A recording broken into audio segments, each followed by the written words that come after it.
Hi, I'm actor Ian Champion, and welcome to History of Horror Cinema, my personal podcast tour of the good, bad, and the ugly of horror movie history. If you like what you hear, please don't forget to hit subscribe.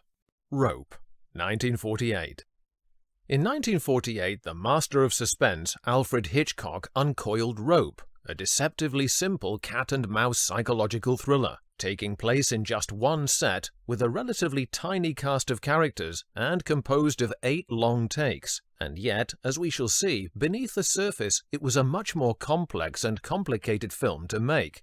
The story behind Rope originated with a real-life murder sensation in Chicago in 1924, the infamous Leopold and Lobe trial which captured the American public's attention.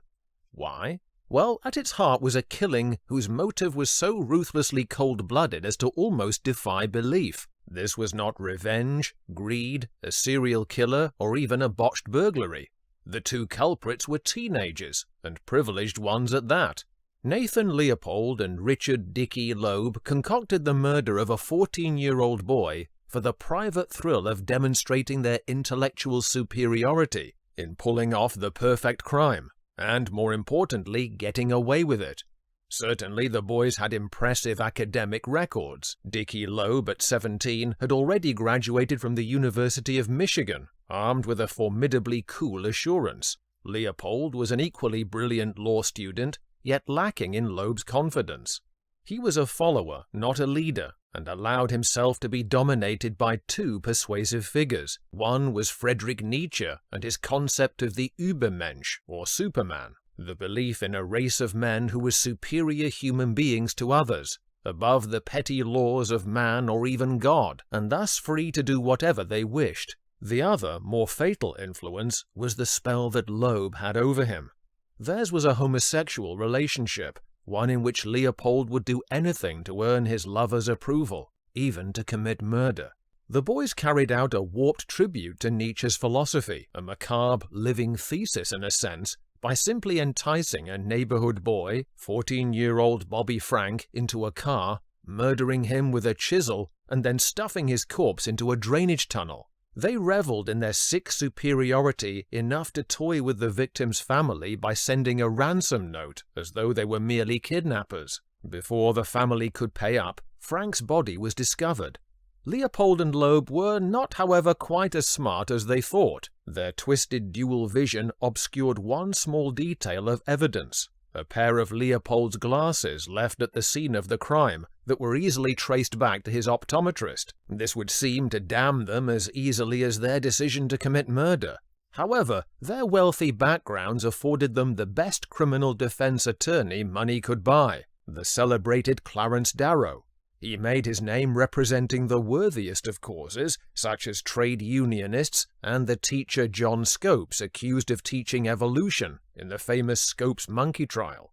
Darrow knew he couldn't get the boys acquitted. His goal, rather, was to persuade the judge to commute their possible death sentence into life imprisonment. And he did it with one remarkable speech, unpacked over 12 hours during a city heatwave, summarized by legal scholar Philip Johnson as, "Nature made them do it. Evolution made them do it. Nietzsche made them do it. So they should not be sentenced to death for it." He succeeded in saving the boys' lives. 5 years later, over in England, British playwright Patrick Hamilton wrote a play, Rope, inspired by the trial. He used the template of the murderous conspiracy enacted by the 2 students, their sexuality, and the same grisly motive transplanted to London's high-class Mayfair, but for dramatic purposes and theatrical limitation, had the students conceal the body in a locked chest in their apartment, which then serves as a table for that evening's dinner party. Amongst the unwitting guests are the victim's family and friends, and crucially the boy's former professor, Rupert Cadell, whose suspicions gradually grow in real time until he uncovers their hideous secret. He is horrified not only by their crime, but by the culpability of his ideas' amoral influence upon them. The future of all is left open as the final curtain falls. Alfred Hitchcock was fascinated by Rope as a potential movie property. The plot of the play inspired him, but also his idea of using long takes came from an experimental live transmission on British TV that he saw in 1939. There would have to be a number of changes, though, before Rope could be suitable as a studio film for Transatlantic. Hamilton was asked to adapt his play, but proved very unwilling to trust cinema as a medium. In the documentary Rope Unleashed, actor Hume Cronin and writer Arthur Lawrence recounted how they reshaped the movie. Cronin, most well known as one half of his much-loved showbiz and real-life partnership with actress Jessica Tandy, had appeared in Hitchcock's Lifeboat and Shadow of a Doubt. Patrick McGilligan suggests his published account of Lifeboat was the catalyst for the invite to adapt a movie treatment for Rope. With becoming modesty, Cronin himself said, perhaps he just wanted someone to talk to. As I covered in my blackmail episode 240, the treatment is essentially the plot of a movie told in prose form as a story without any character dialogue. Both Cronin and Hitchcock enjoyed the creative process of repeatedly telling the story to each other, honing its elements. This was then passed on to Lawrence to flesh out into the spoken scenes. He had the tougher job, and not just because of Hitchcock's high standard for dialogue. The director urged him, "Every line must be a gem, my dear boy. Literature. That's what we want. Literature." The first complexity to present itself was what the lines would now have to conceal instead of say. Since 1934, Hollywood studios labored under the draconian censorship of the production code, run by the eagle-eyed Catholic watchdog Joseph Breen.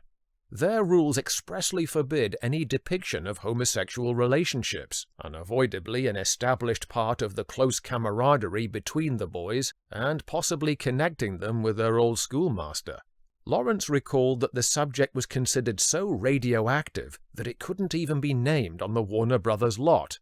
It became known instead as It. The source play's language is not only full of flamboyant English terms of endearment, my dear fellow, etc., but the confirmed bachelorhood of their nemesis Cadell is visually signalled in his entrance stage description as a little foppish in dress and appearance. I've always been mystified as to why the boys maintained a relationship with their old teacher. Surely this is unusual. Unless there was some past secret connection. Fortunately, Lawrence supposed that he had probably been involved sexually with Brandon. Lawrence was gay himself, and according to McGilligan's Hitchcock biography was having an affair with Goldwyn contract actor Farley Granger. Now, whether this influenced Granger's subsequent casting in the movie, if true, is not for me to say.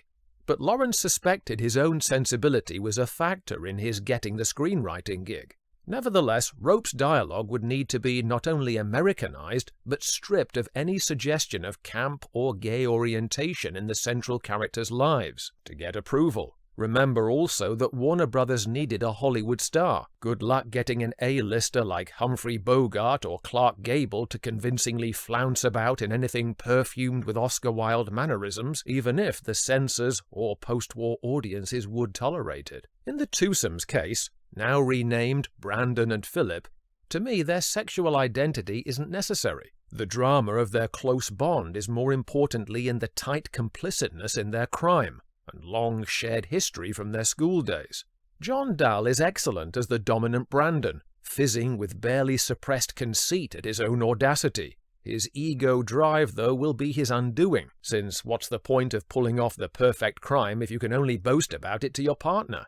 Dall was Oscar-nominated 3 years earlier as the young miner opposite Bette Davis in The Corn is Green, and here gives Brandon's driving evil the extra dimension of underpinning insecurity that leaks out as a stutter under pressure, a tell that Cadell will crucially pick up on. Farley Granger makes a suitably nervy contrast to Brandon as his junior accomplice Philip, and went on to a second Hitchcock role as a reluctant embroiled murderer in Strangers on a Train 3 years later.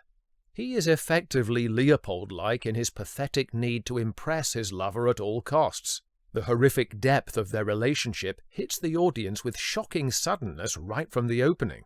Hitchcock first lulls us with an exterior of a peaceful New York City street below the boy's apartment, so high an angle that you can easily miss him as the portly gentleman strolling along the sidewalk for his customary cameo. Then, without warning, he cuts with shocking force to a close-up of the final gasp of poor David Kentley's life, as actor Dick Hogan is strangled by Brandon and Philip. It's a surprisingly brutal establishing shot for its time, that no doubt gave Hitchcock a deliciously perverse thrill at the thought of his audience's shocked reaction. It's also a script invention, as Kentley is never seen in the play. Lawrence pondered in Rope Unleashed whether this was a missed opportunity, as an unseen body adds another layer, causing the viewer to question throughout if the murder had actually taken place at all. From this moment, though, it's as if the writhing David possesses Philip. He never allows himself a moment of triumph from then on, and spends the entire real-time unfolding plot haunted by their homicide, the clock ticking on his gradual mental unraveling. But there's a front that must be kept up first. They have a cocktail party to host, and the chest David is stuffed into will make a ghoulish buffet table, or as Brandon calls it, a ceremonial altar. Hitchcock's much-loved dark humor comes into play in the middle act to entertain and rack up the tension. Edith Evanson makes a splendidly over-efficient housekeeper of Mrs. Wilson, buzzing around Brandon's sadistic planning like a bee at a picnic. She would go on to work again with the master in Marnie and his TV show Alfred Hitchcock Presents.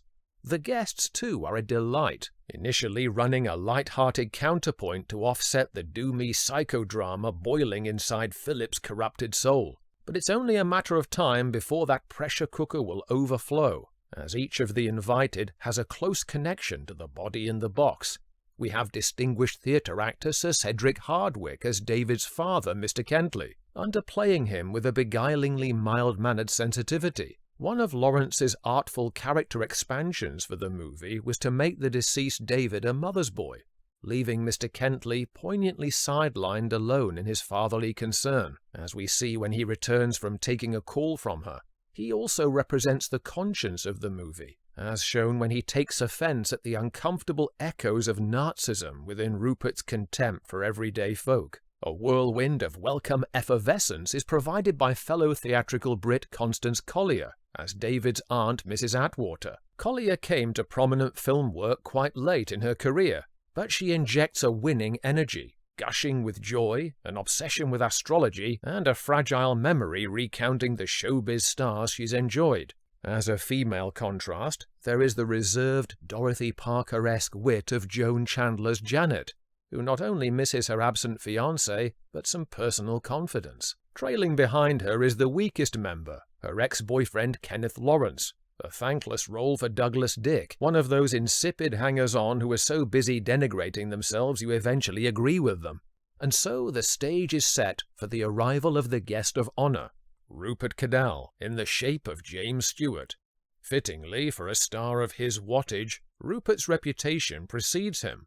Brandon reminds Philip that he is the only opponent clever enough to potentially unmask them. Such is their old teacher's formidability that Brandon forewarns job-seeking Janet that after teaching, Rupert became a publisher who only represents writers suited to his personal taste. This is a lone wolf whose views will not be swayed by the common herd, with, as we shall see, tragic consequences. Uncommercial, or even pig-headed he may be, but there is something attractive about this quality. The boys were easy prey for his philosophical musings, skewed to permit everything to their unformed personalities if they choose to simply self-identify as above the law. Darkly appealing though this freedom is to our dark side, the role gave James Stewart trouble. Whether or not he considered Rupert's belief system a subversive encoding of forbidden homosexuality, this was a far less relatable part than he was used to playing, and throughout filming and beyond he made his unease clear.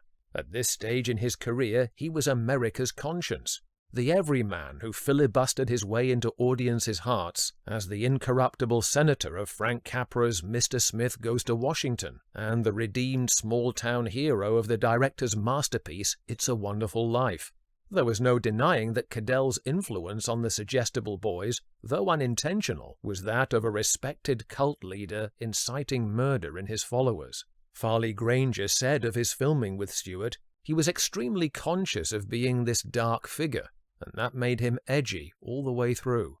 What didn't help was that Stewart also knew from the start he was not Hitchcock's first choice. Rupert was originally offered to Cary Grant after the director's aborted attempt to do a modern-day Hamlet with him. Grant was allegedly bisexual, and Montgomery Clift, who was offered Brandon, was gay. Both passed on Rope over concerns about how the material would reflect on their public images. Donald Dewey's biography of James Stewart describes Hitchcock's shrewd approach to him as the first of a 4-movie partnership in which he would go to the actor to soften various neuroses of his protagonists. The salary offer was tempting too, $300,000 for a production whose entire budget was merely $1.5 million. This figure was a testament to the bankability power that Stewart had in Hollywood following World War II, so much so that he was one of the industry's few freelance actors, not a contracted employee forced to play what his bosses told him. His mighty agent Lew Wasserman had lined up Rope as one of 5 films in a row for 5 different companies. Like Rupert Cadell, he was answerable to no one.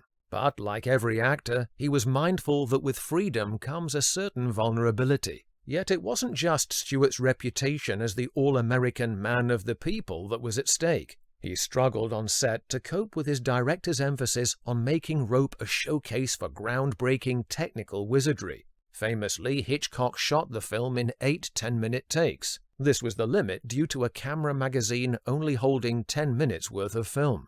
The cuts were mainly concealed by closing in on an actor's back, cutting on the blackout, then beginning a new take with the pull back, except for the one using the incriminating chest lid instead. To achieve the seemingly effortless flow of the scenes overall took an enormous precision of logistic choreography behind the scenes, as Hitchcock revealed with the glee of a child showing off his new train set. He said, "Every movement of the camera and the actors was worked out first in sessions with a big blackboard, like football skull practice. Even the floor was marked and plotted with numbered circles for the 25 to 30 camera moves in each 10-minute reel. One can see why Stewart and most of his fellow cast felt enormously restricted in performing under these limitations.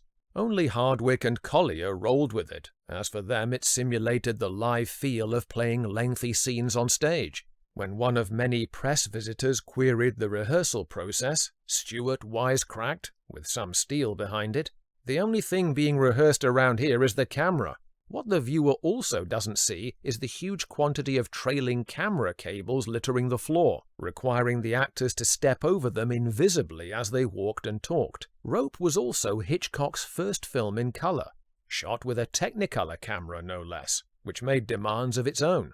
On-set photos show its enormous box-like dimensions dwarfing the cameraman Joseph Valentine. This was mounted on a crane instead of dolly tracks to allow him to follow the actors freely in and out of the set's depths. Its sheer bulk also had to be accommodated with walls that silently glided away, and furniture, tables and chairs on wheels which could then slide out and back to position live as needed during the take. Certainly, though, for us, the effect is worth it.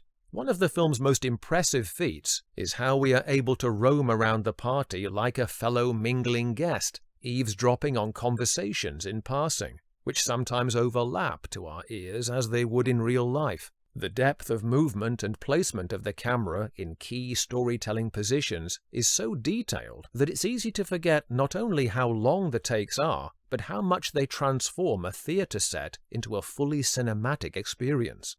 Speaking of technical achievements, look at art director Perry Ferguson's tremendous fake panoramic penthouse view of New York through the window. Built in retreating layers, we can see working smokestacks, and as day turns to dusk and night, the winking skyscraper light is joined by many more lit buildings and stars. Just don't stare at the stationary clouds too long. Back to the plot, and in amongst those serpent-like wires and penetrating lenses, the guests and hosts try to have fun under their own perverse circumstances. Despite Stewart's reservations, he is compulsively watchable in his stillness, as he silently notes the increasing false notes and slips of the mask belonging to the boys he knows perhaps better than they know themselves. Along the way, there is some subtle humor to be had. I especially like the Hollywood in-jokes where he is sandwiched between Mrs. Atwater and Janet as they wax lyrical about their favorite actors, even name-checking Stewart's competition. "I'll take Cary Grant myself." His mockery of their opinions is affectionate rather than cruel patronizing. Gradually, though, the party takes a heavier tone, and we begin to appreciate why Brandon fears Rupert so much. The older man's preferred stance as a dry commentator on society is almost a superpower. Here, he has the distance to closely observe and remark on Brandon's telltale stutter, and Philip's hypersensitive volatility the more he drinks and mangles his usually skilled piano playing. By the time Rupert quietly notices that the inside of his mistaken hat has David's initials, we all know the jig is up, and it isn't long before he leaves and returns to confront his misguided acolytes alone. As the three await the inevitable cops, their mentor seated, sagging in weary recognition of his own guilt, the final tableau is the one moment that reminds us of Rope's theatrical origin, and it's a powerfully effective one.